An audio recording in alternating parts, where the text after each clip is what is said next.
Вот оно что.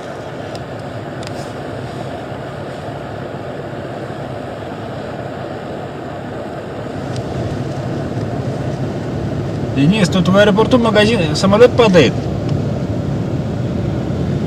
А? Авиакомпания Кутия. Пипец, это На 5-й круг пошел. На 5-й круг уже сел, сесть не может.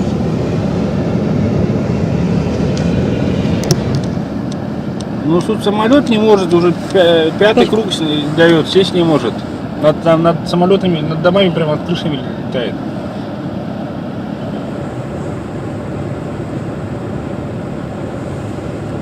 Ну тут бензин не кончится. Круги так наяривают.